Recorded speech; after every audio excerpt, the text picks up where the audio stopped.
There once was a boy who chose to ignore all the things he'd been taught before.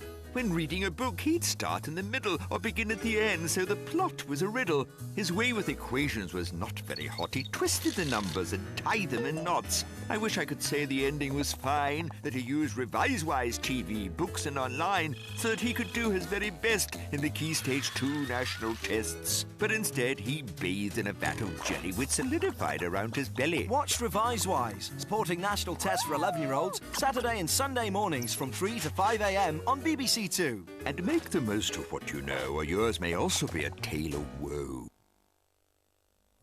This car will accelerate from 0 to 60 in 4.8 seconds. I ran over to him, I picked him up and I knew he was dead. It can reach 172 miles per hour. I saw my son come into the world and I saw him go out. But this car is entirely legal on the road. That is an experience which no parent should ever have to go through. The price we pay for speed. Panorama, Monday at 10 on BBC One. Confronting the troublemakers, hard men at the sharp end with the doorman who's found God. Muscle is required in 15 minutes. The BBC News and Sport first on BBC One with George Alagaya and Rob Bonnet. David Trimble wants to know how and when the IRA will disarm. Without that, he will not return to a power-sharing government. The hijack captain says Britain should not make concessions to the gunman. And a nurse stabs a fellow worker to death in front of patients.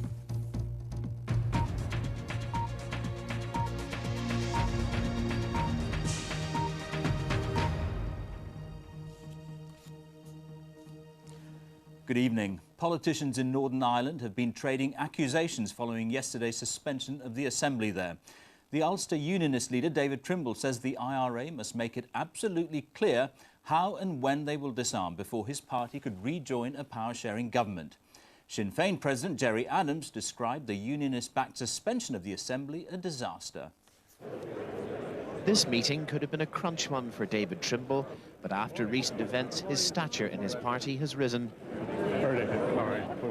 Mr Trimble also wanted to address his party's policy-making body with little in doubt about the position.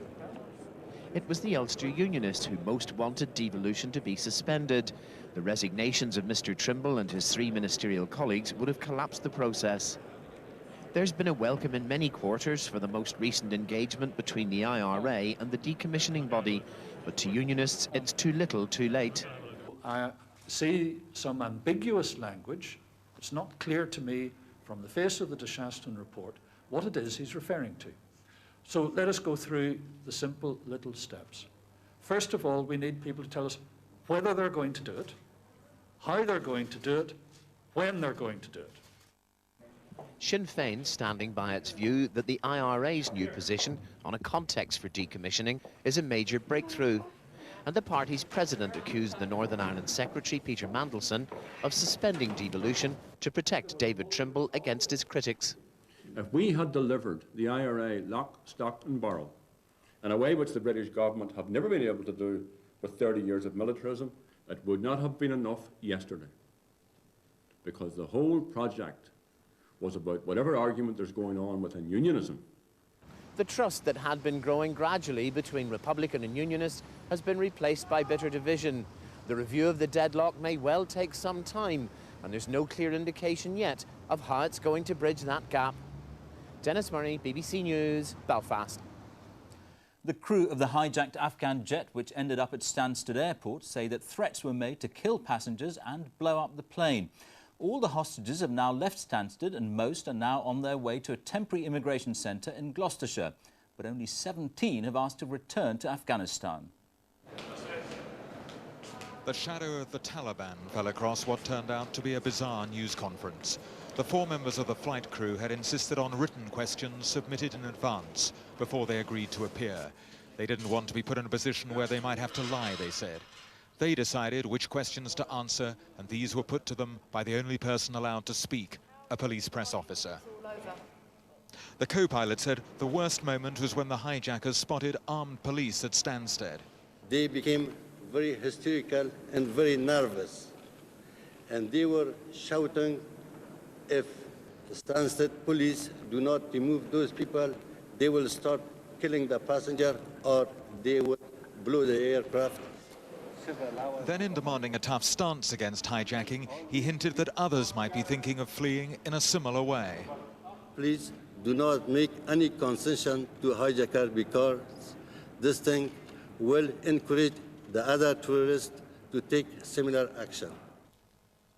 The co-pilot said they had only escaped out of the flight deck window so as to leave the plane stranded without a crew. That, they said, was in the interest of the passengers. Tonight, the former hostages could be seen retrieving their baggage from an airport hangar before leaving for an immigration holding centre in Gloucestershire. Only tomorrow will it be finally known how many of the hostages choose to go back to Afghanistan. And the number has been dropping all the time. Only 17 are now thought keen to go home. Then, escorted by the police, the Afghan passengers finally left Stansted. But for the government, this remains a problem without an easy solution. Gavin Hewitt, BBC News. The Home Office says it can't confirm reports that General Pinochet's health has got worse. Supporters of the former dictator based in Chile say members of his family are flying to Britain because they're so concerned. The Belgian government and human rights groups are fighting a legal battle to prevent General Pinochet being returned home. A male nurse has been stabbed to death by a colleague in front of patients at a hospital in Kent. Officials at Bromley Hospital have confirmed that a member of staff died from multiple stab wounds. A man was arrested soon afterwards and is being questioned by detectives. Police were alerted to the stabbing at the Bromley Hospital shortly after 4:30 this afternoon. It's been confirmed that the incident on the orthopaedic ward involved 2 male colleagues. Horrified patients witnessed the attack in which a 34-year-old healthcare assistant received multiple stab wounds. He died at the scene. Tonight, the hospital said the tragedy had stunned both staff and patients. They're naturally incredibly shocked. There was no way anyone could have understood the incident was going to occur, and those members of staff are now receiving support, as are any members of the public or patients who may have witnessed the event. Metropolitan police officers have sealed off the ward, while the patients who saw the attack have been moved to another part of the hospital. According to the police, the suspect, a male nurse in his 30s, ran off but was arrested soon after. Police are now questioning him at a South London police station as part of a murder inquiry. But the hospital says it's desperately trying to understand what might have led to such a violent and tragic attack on one of its wards. John McIntyre, BBC News, Bromley. Russian forces say they've attacked Chechen rebels in their mountain hideouts in the south of the Republic.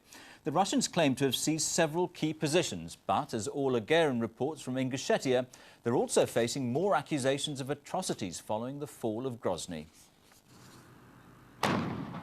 Moscow is pounding the rebels with everything it's got. It claims to be closing in on Chechen fighters. Maybe so, but this territory has always been a rebel stronghold. The fight could last for months. So much suffering has been caused in the name of victory. This was the funeral march for 2 sisters from Grozny. They were found in a well, charred almost beyond recognition. Relatives carried their remains to Ingushetia in plastic bags. They mourned today, according to Chechen tradition. Everyone here blames the Russians. As well as the grief, there is hate, and that could last for generations to come. We found Malika among the crowd, struggling with her sorrow and her terror. She told us she had seen a massacre with her own eyes. 12 old people shot in a minute. The Kremlin may deny any guilt, as it has done in the past, but no one here will listen. Day after day here, there are more allegations of war crimes by Russian troops. These claims are difficult to verify independently, but if true, Russian forces have carried out atrocities of every kind. Orla Guerin, BBC News, at the Sputnik refugee camp in Ingushetia. Mount Etna in Sicily erupted spectacularly overnight. Fountains of lava streamed out of the southern side of the volcano, which has been spewing ashes and rock for the past week. The volcano's last major eruption was 9 years ago. The local population is not thought to be in danger because the lava is flowing away from built-up areas. Now, with a roundup of today's football and rugby and the rest of the sport, here's Rob Bonnet. Thanks, George. Well, no goals for Stan Collymore in his first game for Leicester at Watford this afternoon, but he did hit the bar and managed plenty else besides to convince his manager Martin O'Neill that his midweek transfer might prove to be a good piece of business. The game itself finished as a 1-1 draw, with makeshift striker Matt Elliott scoring once again for Leicester. Elsewhere, an extraordinary game at Upton Park was settled by a Frank Lampard goal 7 minutes from time, West Ham beating Bradford 5-4. George Weah scored again for Chelsea as they came from behind to beat Wimbledon 3-1. And Coventry's Robbie Keane helped his side to a 3-2 win over Sunderland. Now, the matches between Leeds and Tottenham Hotspur, Newcastle against Manchester United and Sheffield Wednesday versus Southampton can all be seen on Match of the Day shortly. So, if you don't want to know the scores, look away now. In the Nationwide First Division, Charlton maintain their 4-point lead at the top of the table. Steve Brown with the second goal in their 2-0 win over Wolves. Manchester City stays second after beating Norwich 3-1. Ipswich beat Huddersfield 2-1, but Barnsley didn't have a game today. In the Scottish Premier League, a goal from John Spencer put Motherwell on their way to a 2-0 victory at Kilmarnock. The match between St Johnstone and Hibernian had to be abandoned at half-time because of snow. Viewers in Scotland can see highlights of the game between Dundee and Celtic in Sports Scene later this evening. So again, if you don't want to know that score in that match, look away now. Gloucester are back on top of Rugby Union's Allied Dunbar Premiership after a 31-13 defeat of Sale. But this morning's leaders Northampton have dropped down to third place. They were beaten 23-19 by Bristol at home thanks to a try during injury time. Dawson. After a season consistent only for its inconsistency, it must have all seemed painfully familiar for Bristol. 3 points up and in control, only for Pat Lamb to bulldoze Northampton back into the match. And when Matt Dawson's scavenger's instincts allowed Matt Allen to make it 10-3 at half-time, the standard Northampton victory seemed a certainty. Instead, it was the doubts over the visitors that were emphatically laid to rest after the break. Agustin Pichon making it 15-all with 5 minutes to go, only to watch Dawson defy the gusting conditions and boot Northampton to apparent safety. But with the clock ticking into injury time, Bristol threw caution to the blustery wind with one final audacious attack. Dean Dewdney's initial break releasing winger Spencer Brown, and after outpacing Alan Bateman and then outwitting England new boy Ben Cohen, he squeezed home to secure a precious victory for Bristol. The cost for Northampton, though, could be even dearer.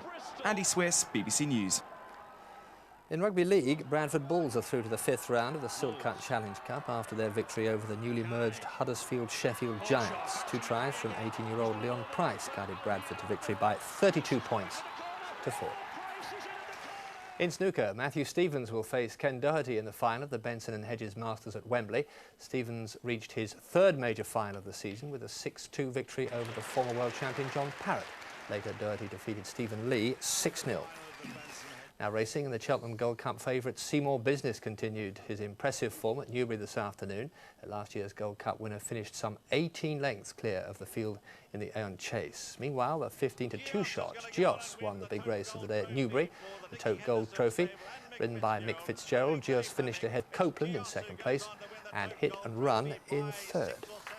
And pole vaulter Mike Edwards has been named by the IAAF as the week's 2nd British athlete to test positive for a banned substance. His sample revealed traces of the anabolic steroid stanozolol. George. Thank you, Rob. And tonight's main news again. The Ulster Unionist leader David Trimble has said the IRA must make it absolutely clear how and when they will disarm before his party could rejoin a power-sharing government. That's all from the newsroom tonight. Good night.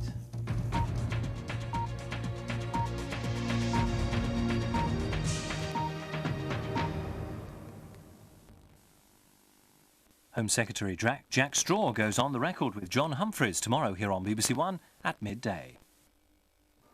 Good evening. We're seeing a little snow settling even at lower levels across Scotland at the moment, but with a ridge of high pressure coming in for tomorrow, it promises to be drier and brighter for many of us. But a packet of showers at the moment, as you can see, across northern Britain, and even as they come across the Pennines, they're falling as snow even further south. And here we have some rain too. Now that'll brush across southern counties through the night as it clears, perhaps the odd little bit of fog, but there's plenty more showers to come further north, and they'll continue to pack in across Scotland. We could see up to 10 centimetres over the hills, blizzard-like conditions with the strength of the wind, and quite slippery underfoot as well, I think, some icy patches around. And there could be some icy problems tomorrow morning as well further south, given the showers and the rain clearing. In fact, the rain should clear fairly smartly after daybreak in the south, and then we're left with sunshine and wintry showers once again, although those wintry showers should become fewer in number as we head into the afternoon, becoming confined mostly to the northeast of Scotland, bar the odd rogue one. So more sunshine around, I think, tomorrow, and less wind, so feeling a bit more pleasant if you're out and about. BBC Online has the latest weather forecasts and news 24 hours a day at www.bbc.co.uk/weather. Justine, I've got a bit of a problem here. The monarch of the Glen is torn between two lives. Why don't you just go away? Why don't you? Back to your beautiful girlfriend and your perfect life. And caught between two women. Men, sometimes you have to wipe their bottoms, sometimes you have to kick them. What are you doing tonight? Well, I was going to worm the dog. Now hush your mouth and give us a kiss. Highland fling. Justine. Well, you've kissed virtually every woman in Scotland. Aren't you going to give me one? In Monarch of the Glen, new drama coming in February to BBC One. It was a joyous birth. Oh, stinks in it. With no teething problems. Get out. A smooth journey into adolescence. And it's still going strong. You're nothing but a lying little slut. Grown up with EastEnders. What is Bianca famous for saying? 1, 2, 3! Celebrate 15 years throughout this week on BBC One. Everyone's talking about it. And if you swap these candles over...